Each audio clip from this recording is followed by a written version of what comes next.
അസ്സലാമു അലൈക്കും. നമ്മുടെ അടുത്ത സെഷൻ ആരംഭിക്കുകയാണ്. ഖതമുൻ നുബുവത്ത്, പ്രവാചകത്വ പരിസമാപ്തിയാണ് വിഷയം. ആദ്യത്തെ 20 മിനിറ്റ് അഹമ്മദി പക്ഷമാണ് വിഷയം അവതരിപ്പിക്കുന്നത്.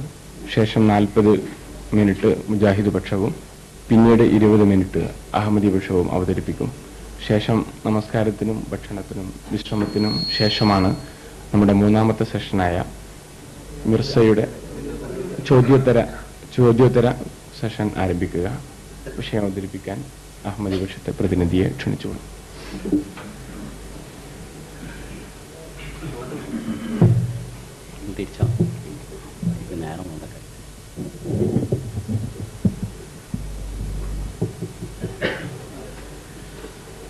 أشهد أن لا إله إلا الله وحده لا شريك له وأشهد أن محمدا عبده ورسوله أما بعد فأعوذ بالله من الشيطان الرجيم بسم الله الرحمن الرحيم اللهم صل على محمد وعلى آل محمد وبارك وسلم إنك حميد مجيد رب اشرح لي صدري ويسر لي أمري واحلل عقدة من لساني يفقهوا قولي.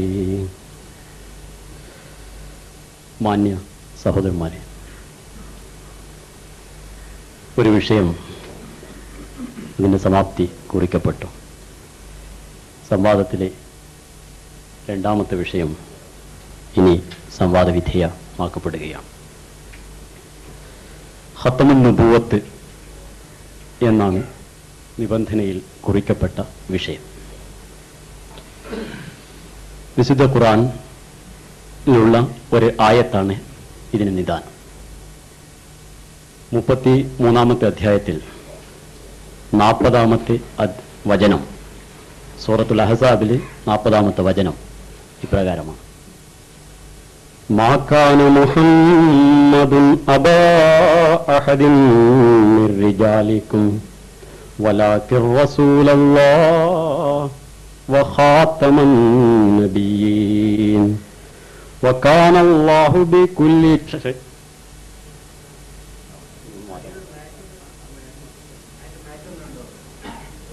അങ്ങനെ ശ്രദ്ധിക്കാൻ കഴിയൂല.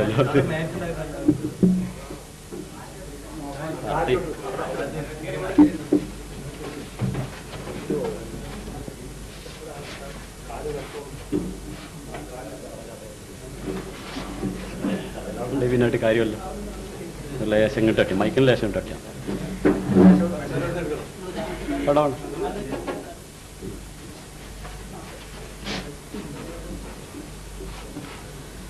മാ കാന മുഹമ്മദുൻ അബാ അഹദിൻ മിർ റിജാലികും വലാകിർ റസൂലല്ലാഹ് വഖാതമൻ നബിയ്യീൻ. മുഹമ്മദ് നിങ്ങളിൽ ഒരു പുരുഷന്റെയും സല്ലല്ലാഹു അലൈഹി വസല്ലം പിതാവല്ല. വലാകിർ റസൂലല്ലാഹ്, പക്ഷെ അദ്ദേഹം അള്ളാഹുവിന്റെ ദൂതനാണ്. വഖാതമൻ നബിയ്യീൻ, പ്രവാചകന്മാരുടെ മുദ്രയുമാകുന്നു.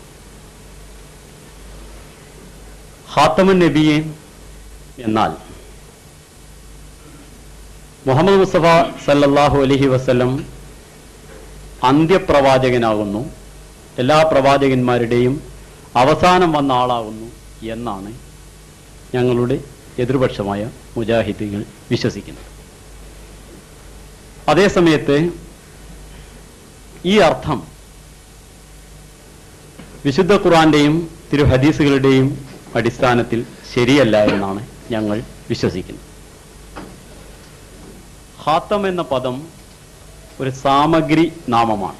ഇസ്മ് ആലത്ത് എന്നാണ് അതിന് സാങ്കേതിക ഭാഷയിൽ പറയുന്നത്. താഇന്റെ ഫതഹോട് കൂടി പ്രയുക്തമാവും. അന്നബിയീൻ എന്നുള്ളത് ബഹുവചനമാണ്, ഒരു സമൂഹ നാമമാണ്. ഇങ്ങനെ ഖാത്തം എന്ന സാമഗ്രി നാമം താഇന്റെ ഫതഹോട് കൂടി ഒരു സമൂഹ നാമത്തിലേക്ക് കൂട്ടിച്ചേർത്ത് പറയുമ്പോൾ ആ സമൂഹത്തിലെ അവസാനത്തെ വ്യക്തി എന്ന അർത്ഥം അതിന് സിദ്ധിക്കുകയില്ല എന്നാണ് അഹമ്മദിയ ജമാഅത്തിന്റെ വാദം. അതിന് അറബി ഭാഷയിൽ ഇതേ പ്രയോഗം, ഖാത്തം എന്ന പ്രയോഗം, മറ്റ് പല സമൂഹനാമത്തോടും കൂട്ടിച്ചേർത്ത് പറഞ്ഞിട്ടുണ്ട്. ഖാത്തമുൽ ഔലിയ എന്നും ഖാത്തമുൽ ഫുഖഹ എന്നും ഖാത്തമുൽ മുഹദ്ദിസീൻ എന്നും ഖാത്തമുൽ ഷൂറ എന്നുമൊക്കെ മിക്കവാറും അറബി പുസ്തകങ്ങളുടെ മുഖപത്രത്തിൽ തന്നെ ആളുടെ പേരിന്റെ കൂടെ കൂട്ടിയെഴുതാറ്. ഖാത്തമുൽ മുഫസ്സിരീൻ എന്നൊരു തഫ്സീറിന്റെ ഗ്രന്ഥത്തിന്റെ മുഖപത്രത്തിൽ എഴുതുന്നു. ഇതിനൊന്നും തന്നെ ഈ തഫ്സീറിൽ അവസാനത്തെ വ്യാഖ്യാതാവെന്നോ അതല്ലെങ്കിൽ അവസാനത്തെ മുഹദ്ദിസ് എന്നോ അവസാനത്തെ കവി എന്നോ പറയാറില്ല. മറിച്ച് അതിന് മറ്റൊരർത്ഥമാണ് നൽകുന്നത്. എന്തർത്ഥം നൽകണമെന്ന് ചർച്ചയുടെ അവസാനം നമുക്ക് ഉരുത്തിരിഞ്ഞ് വരും. അറബിയിൽ ഈ പ്രയോഗം ഒരു കവി ഇപ്രകാരം അബൂ തമാം തായിയെ സംബന്ധിച്ച് അദ്ദേഹം മരിച്ചപ്പോൾ ഹസൻ ബിൻ വഹബ്, അദ്ദേഹം സ്വയം ഒരു കവിയായിരുന്നു, അദ്ദേഹം ഇപ്രകാരം പറയുന്നുണ്ട്: ഫുജഅൽ ഖരീലു ബിഖാതമി ശുറായി വഗദീറു റൗളതിഹ ഹബീബി തായി. കവികളുടെ ഖാത്തമും കവിതയാകുന്ന തോട്ടത്തിലെ ജലാശയവുമായ ഹബീബി തായിയുടെ മരണം കാരണം കവിതയ്ക്ക് ദുഃഖം സംഭവിച്ചിരിക്കുന്നു. ഈ ഹബീബി തായി മരിച്ചതിൽ കവികളുടെ ഖാത്തമായ ഹബീബി തായി എന്നാണ് അദ്ദേഹത്തെ പറഞ്ഞിട്ടുള്ളത്. ഈ പരാമർശം പറയുന്ന ആൾ സ്വയം കവിയാണ്, കവിതയിലൂടെയാണ് ഇത് പറയുന്നത്.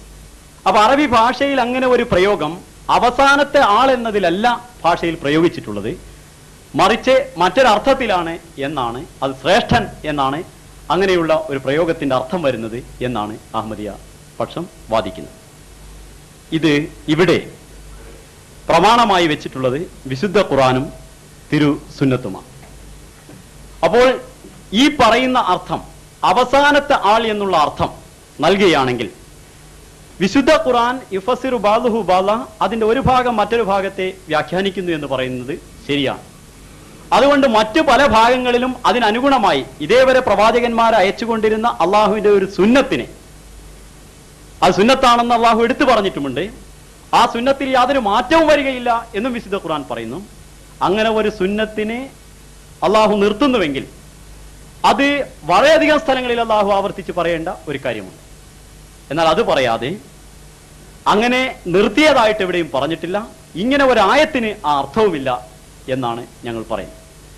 മറിച്ച് വിശുദ്ധ ഖുർആനിൽ അങ്ങോളം ഇങ്ങോളം നാം പരതുമ്പോൾ പല ആയത്തുകളും മുഹമ്മദ് മുസ്തഫ സല്ലല്ലാഹു അലൈഹി വസല്ലം തിരുമേനിയുടെ ഉമ്മത്തിൽ ഒരു പ്രവാചകൻ വരുന്നതിനെ സംബന്ധിച്ച്, വരാമെന്നുള്ളതിനെ സംബന്ധിച്ച്, നബി സല്ലല്ലാഹു അലൈഹി വസല്ലമയുടെ ഉമ്മത്തിയായിക്കൊണ്ട് റസൂലുള്ളാഹിയുടെ ശരീഅത്തിന് അനുഗമിച്ചുകൊണ്ട് പ്രവാചകൻ വരാമെന്നതിന് ഇഷ്ടം പോലെ തെളിവുകൾ നമുക്ക് ലഭിക്കുന്നു. സമയത്തിന്റെ പരിമിതിയെ കണക്കിലെടുത്ത് സംഗതി പെട്ടെന്ന് മനസ്സിലാക്കുമെന്ന് വിചാരിച്ചുകൊണ്ട് ഞാൻ എൻ്റെ കഴിവനുസരിച്ച് ഒരായത്ത് മാത്രമാണ്, അതിന് ഉപോത്ബലകമായ മറ്റൊരായത്ത് മാത്രമാണ് നിങ്ങളുടെ മുമ്പാകെ വെക്കാൻ ഉദ്ദേശിക്കുന്നത്. വിശുദ്ധ ഖുർആൻ സൂറത്തുൽ അഹ്സാബിലായത്താണ് ഖാത്തമുൻ നബിയീൻ എന്ന പരാമർശമുള്ളത്.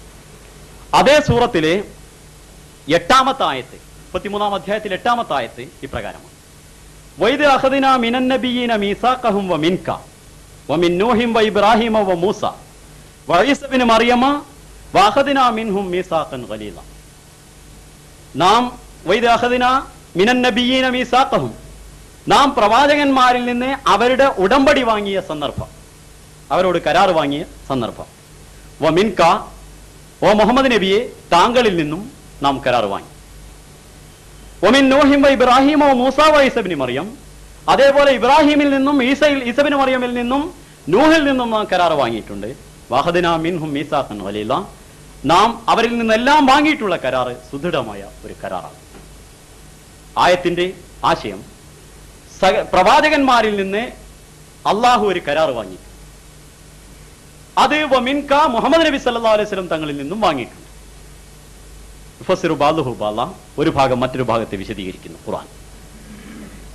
മീസാഖ് അന്നബിയീൻ എന്നീ രണ്ട് പദങ്ങൾ കൂട്ടിച്ചേർത്ത് പ്രയോഗിച്ചിട്ടുള്ളത് വിശുദ്ധ ഖുർആനിൽ മറ്റൊരു സ്ഥലത്ത് കൂടിയാണ്. ഒരു സ്ഥലത്ത് കൂടിയേ ഖുർആനിൽ രണ്ടും കൂടി കൂട്ടിച്ചേർത്ത് പറഞ്ഞിട്ടുണ്ട്. മീസാഖും അന്നബീനും കൂട്ടിച്ചേർത്തുകൊണ്ട് മീസാഖ് അന്നബീനായിട്ട് വിശുദ്ധ ഖുർആനിൽ ഒരു ഭാഗത്ത് പറഞ്ഞിട്ടുണ്ടെങ്കിൽ അതായിരിക്കുമല്ലോ അതിന്റെ തഫ്സീർ. അതാണോ അല്ലേ എന്ന് പരിശോധിക്കാം. ഖുർആൻ പറയുന്നു, സൂറ ആൽ ഇംറാൻ 3-ാമത്തെ അധ്യായം 82-ാം വചനം. وَإِذْ أَخَذَ اللَّهُ مِيثَاقَ النَّبِيِّينَ لَمَا آتَيْتُكُم مِّن كِتَابٍ وَحِكْمَةٍ ثُمَّ جَاءَكُمْ رَسُولٌ مُصَدِّقٌ لِّمَا مَعَكُمْ لَتُؤْمِنُنَّ بِهِ وَلَتَنصُرُنَّهُ. നാം പ്രവാചകന്മാരുടെ ഉടമ്പടി അവരിൽ നിന്ന് വാങ്ങിയ സന്ദർഭം. അഹ്ലെ കിതാബിൽ നിന്നാണ് ഉടമ്പടി വാങ്ങുന്നത്. സുമ്മ ജാഅക്കും, എന്താണ് അവരുടെ ഉടമ്പടി വാങ്ങിയത്? ലമാ ആതൈതുക്കും മിൻ കിതാബിൻ വഹിക്മ, നിങ്ങൾക്ക് കിതാബും ഹിക്മത്തും നൽകിക്കഴിഞ്ഞാൽ, സുമ്മ ജാഅക്കും റസൂലുൻ, അനന്തരം അതിനുശേഷം ഒരു ദൂതൻ വരുന്നതായാൽ, മുസദ്ദിഖുൽ ലിമാ മഅക്കും, നിങ്ങളുടെ കൂടെയുള്ളതിനെ തസ്ദീഖ് ചെയ്തുകൊണ്ട്, സാക്ഷ്യപ്പെടുത്തിക്കൊണ്ട്, സത്യപ്പെടുത്തിക്കൊണ്ട്, ലതൂമിനുന്ന ബിഹി വലതൻസുറുന്നഹു, നിങ്ങൾ അദ്ദേഹത്തിൽ വിശ്വസിക്കുകയും അദ്ദേഹത്തെ സഹായിക്കുകയും ചെയ്യണം. ഇതാണ് കരാർ. അതിനുശേഷം ഖുർആൻ തുടർന്ന് പറയുന്നു. അപ്പോൾ ഒരു പ്രവാചകന്മാരിൽ നിന്ന് വാങ്ങിയ ഉടമ്പടി കിതാബും ഹിക്മത്തും നൽകിക്കഴിഞ്ഞാൽ, സുമ്മജാക്കും റസൂലുൻ, അതിനുശേഷം ഒരു ദൂതൻ വരുന്നതായാൽ അദ്ദേഹത്തിൽ വിശ്വസിക്കുകയും വല തൻസുറുന്നഹു, അദ്ദേഹത്തെ സഹായിക്കുകയും ചെയ്യണമെന്നാണ്. സ്വാഭാവികമായും ഈ രണ്ട് കരാറും ഒന്നാണോ അതോ രണ്ട് വേറെ കരാറുകളാണോ എന്ന ഒരു പരാമർശം ഒരുപക്ഷെ എതിർപക്ഷത്തിനും വന്നേക്കാം. ഞാൻ ഇതിന് അടിസ്ഥാനമായി പറഞ്ഞത് ഖുർആനിൽ രണ്ട് സ്ഥലത്താണ് മീസാഖ് നബീന് കൂട്ടിച്ചേർത്ത് പറഞ്ഞത്. അതുകൊണ്ടാണ് ഇത് രണ്ടും ഒന്നാണെന്ന്. മുജാഹിദ് പക്ഷത്തിന് പ്രത്യേകിച്ച് ഇതിൽ എതിരഭിപ്രായം ഉണ്ടാവുകയില്ല എന്ന് ഞാൻ വിശ്വസിക്കുന്നു. കാരണം ഈ രണ്ട് കരാറും ഒന്നാണ് എന്ന് പരേതനായ ബഹുന്യനായ അമാനി മൗലവി തന്റെ തഫ്സീറുൽ ഖുർആനിൽ എഴുതിയിട്ടുണ്ട്. ഈ അഹ്സാബിന്റെ 8-ാമത്തെ ആയത്തിന്റെ താഴെ നോട്ട്സ് കൊടുത്തിട്ടുള്ളത് മീസാഖ് നബീൻ എന്ന് ഞാൻ ആൽ ഇംറാനിൽ ഓതിയ ഈ കരാറാണ് എന്ന് അവിടെ രേഖപ്പെടുത്തിയിട്ടുണ്ട്. അപ്പൊ അതിൽ മുജാഹിദ് പക്ഷത്തിന് എതിരഭിപ്രായം ഉണ്ടാവുകയില്ല. അവ പറഞ്ഞത് പോരെങ്കിൽ ഫഹദ് രാജാവിന്റെ ചെലവിൽ പ്രസിദ്ധീകരിച്ച ഉറുദു തഫ്സീറിൽ പോലും ഇത് ഉറുദുവിന്റെ തഫ്സീർ, പിന്നെ ദേവന്തി ആലിമാണത് എഴുതിയിട്ടുള്ളത്. അതിന്റെ തഫ്സീറിലും ഈ രണ്ട് കരാറും ഒന്നാണ് എന്ന് വ്യക്തമായി എഴുതിയിട്ടുണ്ട്.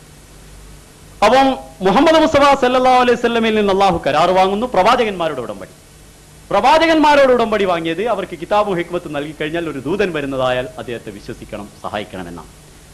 അങ്ങനെ ഒരു ഉടമ്പടി വാങ്ങുകയും ദൂതൻ അയക്കാമെന്നുള്ള വാഗ്ദാനം അതിൽ വിശ്വസിക്കണമെന്ന് കൽപ്പിക്കുകയും ചെയ്ത ഖുർആൻ, മുഹമ്മദ് മുസ്തഫ സല്ലല്ലാഹു അലൈഹി വസല്ലം തിരുമേനി പ്രവാചകന്മാരിൽ അവസാനം വന്ന ആളാണ്, ഇനി ഒരു ദൂതനും വരികയില്ല എങ്കിൽ ഇങ്ങനെ ഒരു കരാർ വാങ്ങേണ്ടത്, നബി സല്ലല്ലാഹു അലൈഹി വസല്ലം എന്ന് കരാർ വാങ്ങുന്നത് വ്യർത്ഥമാണ് എന്നാണ് മനസ്സിലാകുന്നത്.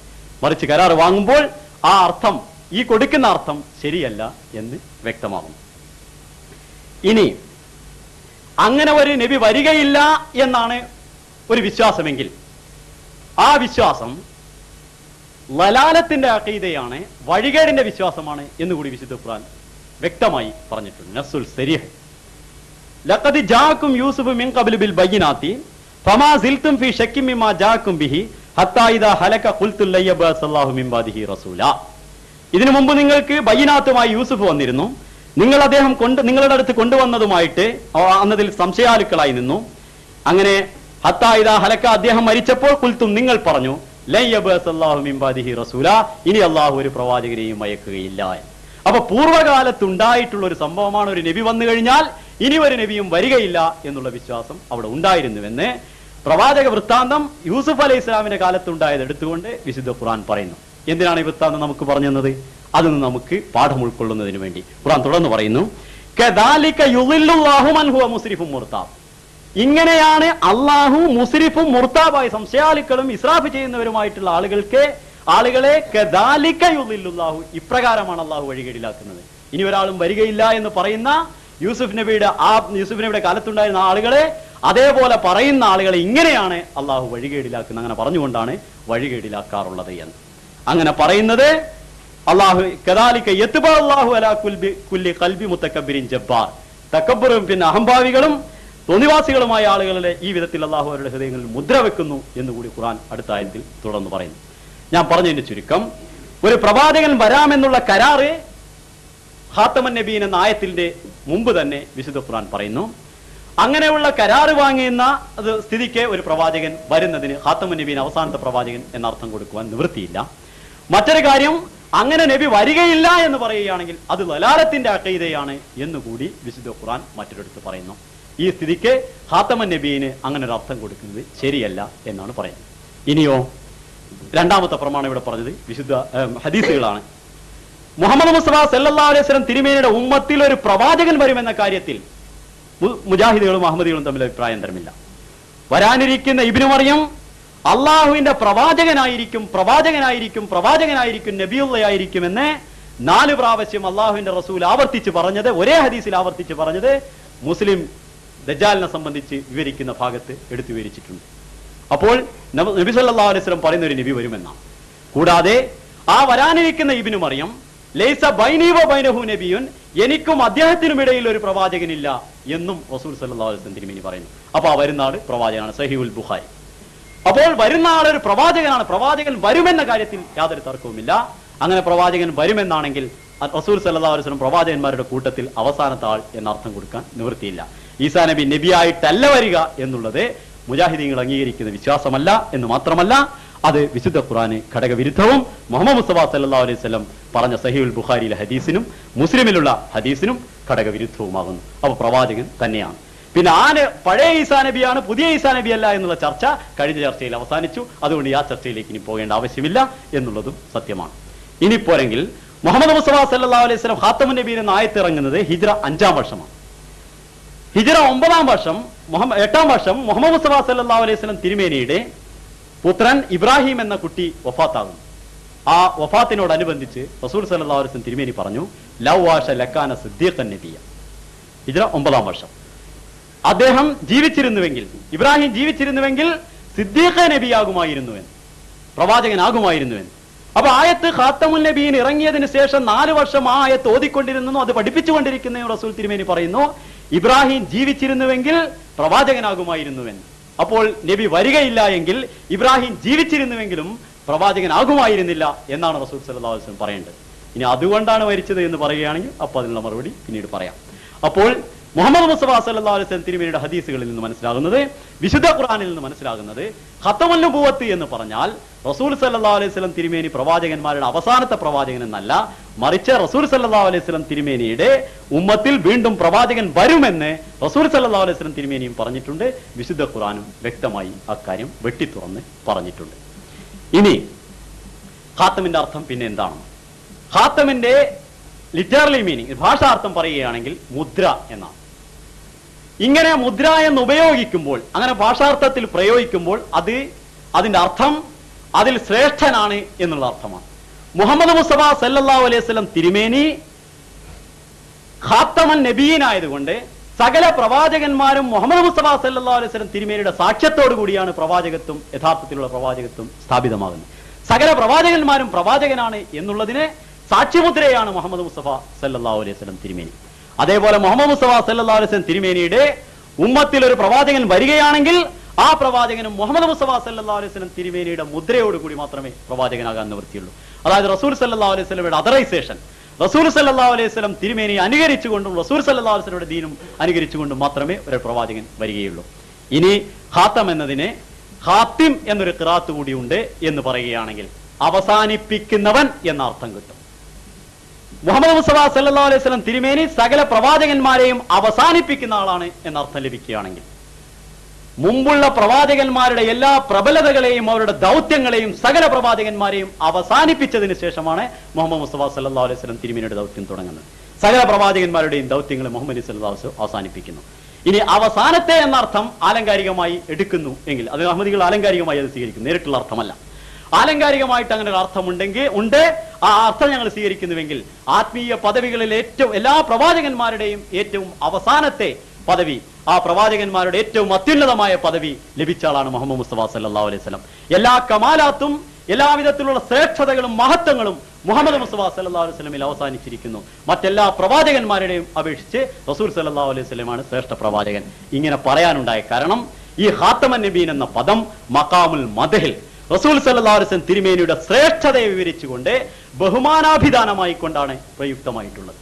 അതുകൊണ്ട് റസൂൽ സല്ലല്ലാഹു അലൈഹി വസല്ലമയുടെ മഹത്വവും മഹിതസ്ഥാനവും എന്തൊരു അർത്ഥം നൽകുന്നുവെങ്കിലും ആ സ്ഥാനത്തിന് യോജിക്കുന്ന അർത്ഥമേ നൽകാവൂ. ഒരു സമുദായത്തിലെ അവസാനത്തെ ആളെന്ന് പറയുന്നത് ഒരിക്കലും മഹിതസ്ഥാനത്തിന് നിരക്കുന്നതല്ല, അതൊരിക്കലും ഒരു മഹത്വവുമല്ല എന്ന് പൂർവ്വകാല പണ്ഡിതന്മാരും പറഞ്ഞിട്ടുണ്ട്. അത് ശരിയുമാണ്. ബഹാദൂർ ഷാ ജഫർ പിന്നെ മുഗൾ ചക്രവർത്തിമാരിൽ അവസാനത്തെ രാജാവാണ് എന്ന് പറഞ്ഞതുകൊണ്ട് അദ്ദേഹത്തിന് യാതൊരു മഹത്വവുമില്ല. അതല്ലെങ്കിൽ കോൺഗ്രസിന്റെ അവസാനത്തെ പ്രധാനമന്ത്രിയാണ് കേസരി എന്ന് പറഞ്ഞതുകൊണ്ട് അദ്ദേഹത്തിന് യാതൊരു മഹത്വവുമില്ല. ഒരു സമൂഹത്തിൽ അവസാനം വരുന്ന ആൾക്ക് യാതൊരു മഹത്വവുമില്ല. പറഞ്ഞതിന്റെ ചുരുക്കം ഖാത്തമൻ നബീൻ എന്ന് റസൂൽ സല്ലല്ലാഹു അലൈഹി വസല്ലം മഹത്വം വിവരിക്കുന്ന സ്ഥാനത്താണ് പ്രയോഗിച്ചിട്ടുള്ളത്. ആ മഹത്വം എന്ന നിലയ്ക്ക് അവസാനത്തെ പ്രവാചകൻ എന്ന അർത്ഥം ആലങ്കാരികമായി നൽകുന്നുവെങ്കിൽ എല്ലാവിധ മഹനീയതകളും ശ്രേഷ്ഠതകളും കമാലാത്തുകളും ഉൾക്കൊള്ളുന്ന അതിന്റെ ഏറ്റവും അവസാനത്തെ പദവിയിലെത്തിയ ആളാണ് മുഹമ്മദ് നബി സല്ലല്ലാഹു അലൈഹി വസല്ലം. അതല്ല അവസാനിപ്പിക്കുന്നവൻ എന്ന അർത്ഥം ലഭിക്കുന്നുവെങ്കിൽ പൂർവ്വകാല മുഴുവൻ പ്രവാചകന്മാരുടെയും ദൗത്യങ്ങൾ അവസാനിപ്പിക്കുന്ന പ്രവാചകനാണ് മുഹമ്മദ് നബി. മറിച്ച് മുദ്ര എന്ന അർത്ഥം നൽകുന്നുവെങ്കിൽ ഞാൻ ആദമിനെ സൃഷ്ടിക്കുന്നതിന് മുമ്പേ താൻ ഖാത്തമുൻ നബീനായിരുന്നു എന്ന് റസൂൽ തിരുമേനി പറഞ്ഞതുകൊണ്ട് സകല പ്രവാചകന്മാർക്കും മുമ്പേ ഖാത്തമായ റസൂൽ തിരുമേനി റസൂൽ സല്ലല്ലാഹു അലൈഹി വസല്ലം മറ്റെല്ലാ പ്രവാചകന്മാരുടെയും പ്രവാചകനാണ് എന്നുള്ള കാര്യത്തിൽ പ്രവാചകത്വത്തിൽ സാക്ഷ്യം വഹിക്കുന്ന ആളാണ്. ഇത്രയുമാണ് ഖാത്തമുൻ നബി. ഹദീസിലും റസൂൽ സല്ലല്ലാഹു അലൈഹി വസല്ലം ഉമ്മത്തിൽ ഒരു നബി വരാമെന്ന് തെളിയുന്നു. ഈ നബിയെ കാത്തിരിക്കുമ്പോൾ അത് പഴയതോ പുതിയതോ എന്നുള്ള ചർച്ചയല്ല, ഒരു നബി വരാമെന്ന് തെളിയുന്നു. അഥവാ അങ്ങനെ വരികയാണെങ്കിൽ ഈസാ നബി വരുന്നത് നബിയാണെങ്കിൽ ഈ അവസാനത്തെ ആൾ എന്ന അർത്ഥമാണ് നിങ്ങൾ കൊടുക്കുന്നതെങ്കിൽ ഖാത്തമുൻ നബിയും ഈസാ നബി ആയിരിക്കും, മുഹമ്മദ് നബി ആയിരിക്കില്ല. ഞങ്ങൾ പറയുന്നത് ഈസാ നബി അല്ല, മുഹമ്മദ് മുസ്തഫ സല്ലല്ലാഹു അലൈഹി വസല്ലം തിരുമേനി തന്നെയാണ് ഖാത്തമ്. അവസാനം വരുന്ന ആളാണെങ്കിൽ എന്നർത്ഥം അതിന് യോജിച്ചല്ല. വാഖിറു ദഅവാന അൽഹംദുലില്ലാഹി. അടുത്തത് മുജാഹിദ് പക്ഷത്തിനുള്ള സമയമാണ്. 40 മിനിറ്റ്.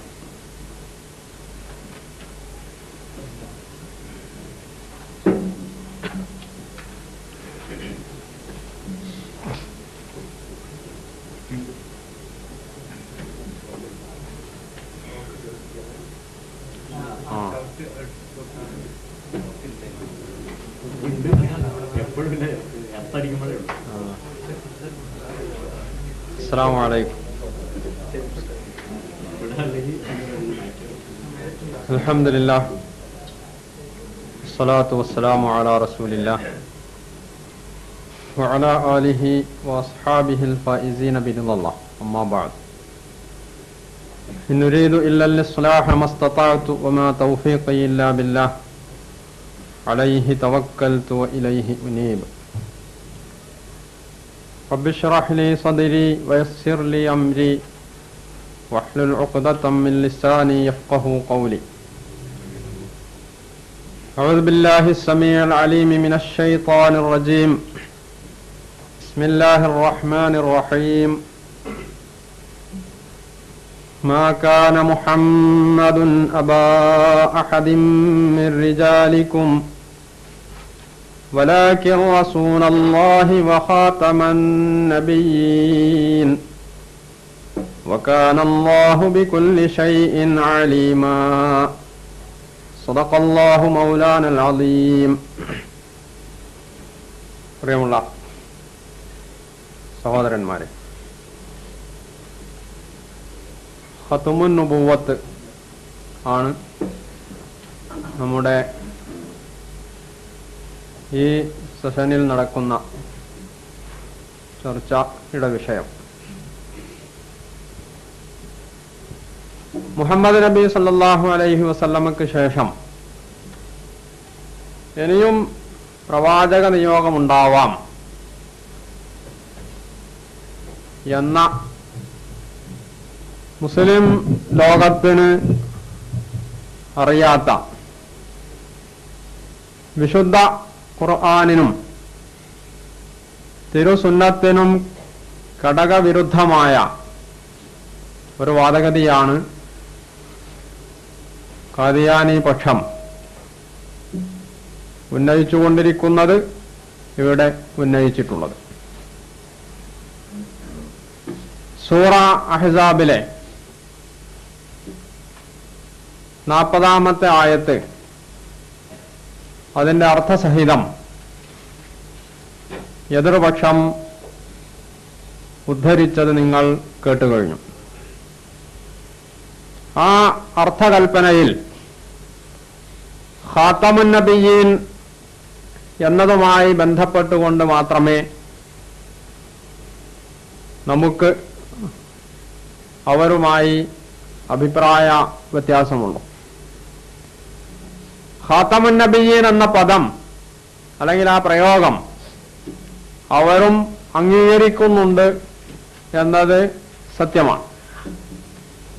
പക്ഷേ ഈ ഖാതമുൻ നബിയീൻ എന്നതിന് മഹാനായ മുഹമ്മദ് മുസ്തഫ സല്ലല്ലാഹു അലൈഹി വസല്ലമയും നബി സല്ലല്ലാഹു അലൈഹി വസല്ലമ വളർത്തിയെടുത്ത സഹാബ കിറാമും തുടർന്ന് മുസ്ലിം സമൂഹം ഇന്നോളവും മനസ്സിലാക്കിയിട്ടുള്ള അർത്ഥവും ആശയവും എന്താണ്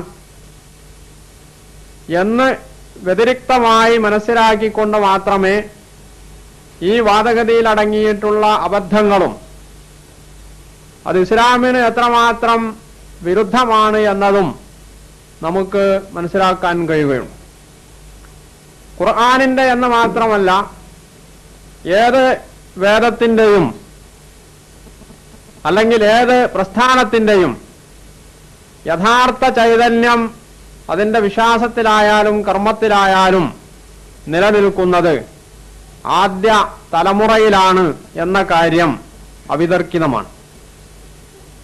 മാത്രവുമല്ല മുഹമ്മദ് നബി സല്ലല്ലാഹു അലൈഹി വസല്ലമയെ അള്ളാഹു നിയോഗിച്ചത് തന്നെ ഈ ഖുർആൻ വിശദീകരിക്കുവാനും അത് പ്രയോഗവൽക്കരിക്കുവാനുമാണ്. അതുകൊണ്ട് നബി സല്ലല്ലാഹു അലൈഹി വസല്ലമ ഈ ആയത്തിന് എന്ത് അർത്ഥമാണ് ആശയമാണ് നൽകിയിട്ടുള്ളത്, സഹാബിമാർ അതെങ്ങനെയാണ് മനസ്സിലാക്കിയിട്ടുള്ളത് എന്നാണ് ഒന്നാമതായി നാം ചിന്തിക്കേണ്ടത്.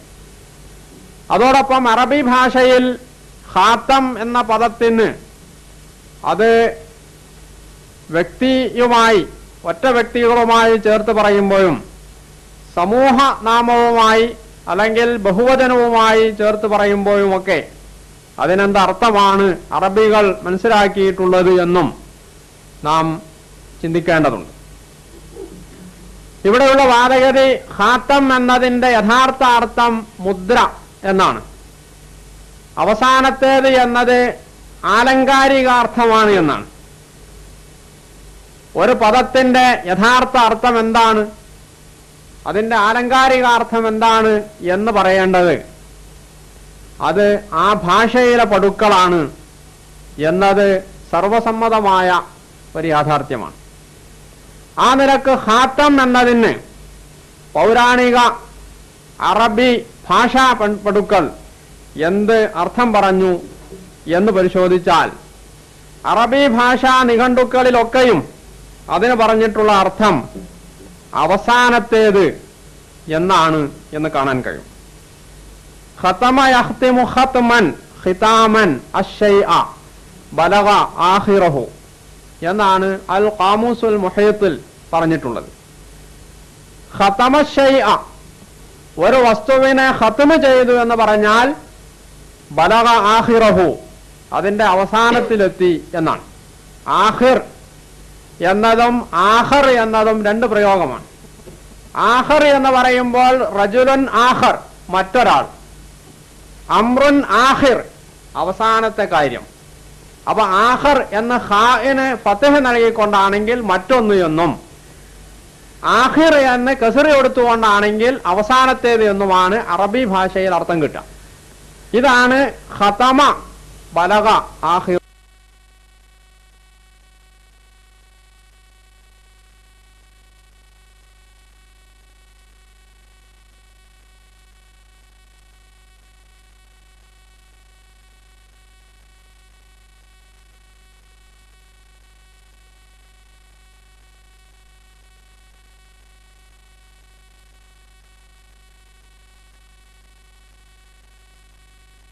അതിന്റെ അവസാനത്തിലെത്തി എന്ന് പറഞ്ഞാൽ,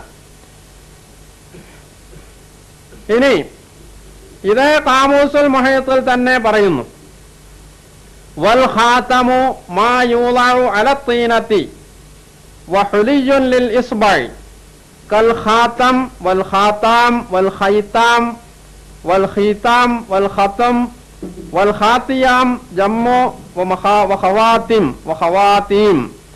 വഖദ് തുഖ്തമു ബിഹി വമിൻ കുല്ലി ഷൈഇൻ ആഖിബതുഹു വആഖിറതുഹു കഖാതിമതുഹു വആഖിറുൽ ഖൗമി കൽ ഖാത്തിം. ഖാത്തമ എന്നത് സീലിന് ഉപയോഗിക്കാറുണ്ട്. അതുപോലെ വിരലിനണിയുന്ന ആഭരണത്തിന് ഹുലിജുൽ ഇസ്ബാ മോതിരത്തിന് ഉപയോഗിക്കാറുണ്ട്. ഖാത്തം എന്നത് അതിന്റെ വിവിധ രൂപങ്ങൾ ഇവിടെ പറഞ്ഞിട്ടുണ്ട്, അതിന്റെ ബഹുവചനങ്ങളും. വഖദ് തുഖ്തമു ബിഹി, അതുകൊണ്ട് ഖത്മ ചെയ്യപ്പെടും. വമിൻ കുല്ലി ഷൈഇൻ, ഏത് വസ്തുവിനെ സംബന്ധിച്ചും ഖാത്തം എന്ന് പറഞ്ഞാൽ ആഖിബതുഹു വ ആഖിറതുഹു, അതിന്റെ അവസാനത്തേത് എന്നാണ് അർത്ഥം. വ ആഖിറുൽ ഖൗം കൽ ഖാത്തിം, ആഖിറുൽ ഖൗം എന്ന് പറയുന്നത് ഖാത്തിമുൽ ഖൗം എന്ന് പറയും പോലെയാണ്. എന്ന് പറഞ്ഞാൽ അറബി ഭാഷയിൽ അതിന്റെ ഹഖീഖത്തൻ ശരിയായ അർത്ഥം ഖാത്തിം എന്ന് പറയുന്നതിന് അവസാനത്തേത് എന്നാണ് അർത്ഥം എന്നാണ് ഇവിടെ ഖാമൂസുൽ മുഹീത്ത് പറഞ്ഞിട്ടുള്ളത്. ഇത് അറബി ഡിക്ഷണറികൾ ഏത് നമ്മൾ മറിച്ചു നോക്കിയാലും ഇത് തന്നെയാണ് നമുക്ക് കാണാൻ കഴിയാം. ഇനി ഇവിടെ ഖാത്തം എന്നും ഖാത്തിം എന്നും രണ്ട് പ്രയോഗമുണ്ട് എന്നതാണ്. അതാവട്ടെ അറബി ഭാഷാ പടുക്കളൊക്കെയും അതിനെ സംബന്ധിച്ച് പറഞ്ഞിട്ടുള്ളത് ഫത്ഹ് കൊണ്ട് ഖാത്തം എന്ന് പറഞ്ഞാലും കസർ കൊടുത്ത് ഖാത്തിം എന്ന് പറഞ്ഞാലും രണ്ടും ഒരുപോലെയുള്ള പ്രയോഗമാണ്. അതിന് അറബിയിൽ വേറെയും ഉദാഹരണങ്ങളുണ്ട്. താബ് എന്നും താബി എന്നും പറയാറുണ്ട്. രണ്ടിന്റെയും അർത്ഥം സീലിന. അവിടെ താബ് ബാഗിന് ഫത്ഹ് കൊടുത്തുകൊണ്ട് താബ് എന്നും കസർ കൊടുത്തിട്ട് താബി എന്നും പറയാം. ഇതുപോലെ അറബി ഭാഷയിൽ വേറെ പ്രയോഗങ്ങളുണ്ട്. അപ്പോൾ ഈ രണ്ട് പ്രയോഗത്തിന്റെയും അർത്ഥം അവസാനത്തേത് എന്ന് തന്നെയാണ് എന്ന് ഭാഷാ പടുക്കൾ വേറെയും പറഞ്ഞിട്ടുണ്ട്. അപ്പോൾ ഖാത്തം എന്ന പദത്തിന്റെ ശരിക്കുള്ള അർത്ഥം അത് വിശേഷിച്ചും ബഹുവചനവുമായി ചേർന്ന് വരുമ്പോൾ ആ സമൂഹത്തിലെ അവസാനത്തെ ആള് എന്നാണ് അർത്ഥം. ഇനി തഫ്സീർ ഗ്രന്ഥങ്ങളിലേക്ക് നമ്മൾ തിരിച്ചു വന്നു പോവുകയാണെങ്കിൽ മുഫസ്സിറുകൾ എല്ലാവരും തന്നെ ഏകകണ്ഠമായി പറഞ്ഞ ഒരു കാര്യം ഖാത്തമുൻ നബിയീൻ, രണ്ട് ഖിറാഅത്തും തഫ്സീറുകളിൽ പലരും ഉദ്ധരിക്കാറുണ്ട്. ഖാത്തമു നബിയീൻ എന്നും ഖാത്തിമുൻ നബിയീൻ എന്നും. ഇത് രണ്ടു ധരിച്ചാലും മുഫസ്സിറുകൾ അതിന് പറഞ്ഞിട്ടുള്ള അർത്ഥം അവസാനത്തെ പ്രവാചകൻ എന്നാണ്. ഇനിയുള്ളത് ഖാത്തം എന്നത് ഈ അർത്ഥം ആലങ്കാരികമാണ് എന്നാണ്. ഇത് ആലങ്കാരികമാണ് എന്ന് പറയണമെങ്കിൽ മലയാളിയായ ഞാനോ അല്ലെങ്കിൽ എതിർപക്ഷത്ത് സംസാരിച്ച മാന്യ വ്യക്തിയോ പറഞ്ഞാൽ പോരാ. അറബി ഭാഷാ പടുക്കൾ അവരിൽ സാഹിത്യത്തെ സംബന്ധിച്ച് നന്നായി അറിവുള്ള ആളുകൾ പറയേണ്ടതുണ്ട്. ഇത് ഏറ്റവും ചുരുങ്ങിയത് ഇന്ന സ്ഥലത്തെങ്കിലും അത് ആലങ്കാരികമാണ് പ്രയോഗിച്ചിട്ടുള്ളത്, അല്ലെങ്കിൽ അതിന് തെളിവ് എങ്കിലും വേണ്ടതുണ്ട്. ഇവിടെ വിശുദ്ധ ഖുർആനിലെ സൂറത്ത് അഹ്സാബിലെ ഈ 40-ാമത്തെ ആയത്തിൽ ഖാത്തമുൻ നബിയീൻ എന്ന പ്രയോഗത്തിന് മുഹമ്മദ് നബി സല്ലല്ലാഹു അലൈഹി വസല്ലമയാണ് ഖുർആനിന്റെ ആധികാരിക വ്യാഖ്യാതാവ് എന്ന നിലക്ക് നബി സല്ലല്ലാഹു അലൈഹി വസല്ലം പറഞ്ഞുവോ അവസാനത്തെ പ്രവാചകൻ എന്ന് നിങ്ങൾ എന്നെ പറ്റി പറയരുത്. പ്രവാചകന്മാരുടെ മുദ്ര ഇനി ഞാൻ വഴി മാത്രമേ ഒരു പ്രവാചക നിയോഗം ഉണ്ടാകാൻ പാടുള്ളൂ, ഇതാണ് നിങ്ങൾ അംഗീകരിക്കേണ്ടത് എന്ന് നബി സല്ലല്ലാഹു അലൈഹി വസല്ലം പറഞ്ഞിട്ടുണ്ടോ? എതിർ കക്ഷിക്ക് അത് തെളിയിക്കുക സാധ്യമല്ല. സഹാബ കിറാം ഇങ്ങനെ മനസ്സിലാക്കിയിട്ടുണ്ടോ? അതും അവർക്ക് തെളിയിക്കുക സാധ്യമല്ല. അപ്പോൾ പിന്നെ എവിടെ നിന്നാണ് ഈ അർത്ഥകൽപ്പന അവർക്ക് കിട്ടിയിട്ടുള്ളത്? അത് തങ്ങളകപ്പെട്ട തെറ്റായ ഒരു വിശ്വാസത്തെ ന്യായീകരിക്കാൻ വേണ്ടി അറബി ഭാഷയ്ക്ക് അതിന്റെ പണ്ഡിതന്മാരോ അതുമായി ബന്ധപ്പെട്ട ആളുകളോ നൽകാത്ത മറ്റൊരർത്ഥം അവർ ആരോപിക്കുകയാണ് ചെയ്യുന്നത്. അപ്പോൾ ഈ അർത്ഥകൽപ്പന ശുദ്ധ അസംബന്ധമാണ്, ഖുർആനിനും സുന്നത്തിനും അറബി ഭാഷ ഗ്രന്ഥങ്ങൾക്കും വിരുദ്ധമാണ് എന്ന് നാം ഇവിടെ മനസ്സിലാക്കേണ്ടതുണ്ട്.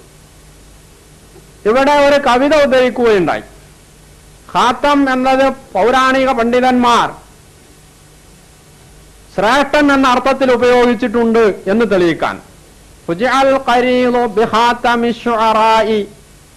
വഗദീറു റൗളത്തിഹാ ഹബീബുത്തായി. പ്രസിദ്ധ കവിയായിരുന്ന ഹബീബുത്തായിയെ അദ്ദേഹത്തിന്റെ മരണവേളയിൽ അദ്ദേഹത്തിന്റെ മർസിയ, അതായത് അനുശോചനം രേഖപ്പെടുത്തിക്കൊണ്ട് ആരോ പറഞ്ഞിട്ടുള്ള ഒരു കവിത, ഫുജിഅൽ ഖരീബു ബിഖാതമി ശുഅറായി, കവിതകളിൽ അവസാനത്തെ ആൾ, വഗദീറു റൗളത്തിഹാ, ആ കാവ്യ ലോകത്തെ നിറഞ്ഞു നിൽക്കുന്ന തടാകം, ഹാത്തിമുത്തായി, ഹബീബുത്തായിയുടെ മരണം അത് ഒരു വലിയ അപകടകരമായ അല്ലെങ്കിൽ ഏറ്റവും ദുഃഖകരമായിട്ടുള്ള ഒരു സംഭവമാണ് എന്നാണ് ഈ കവിതയിൽ പറഞ്ഞിട്ടുള്ളത്. ഇവിടെ ഖാതമു ശുഅറായി എന്ന് ഹബീബുത്തായിയെ വിശേഷിപ്പിച്ചുകൊണ്ട് ആണ് പറഞ്ഞിട്ടുള്ളത്.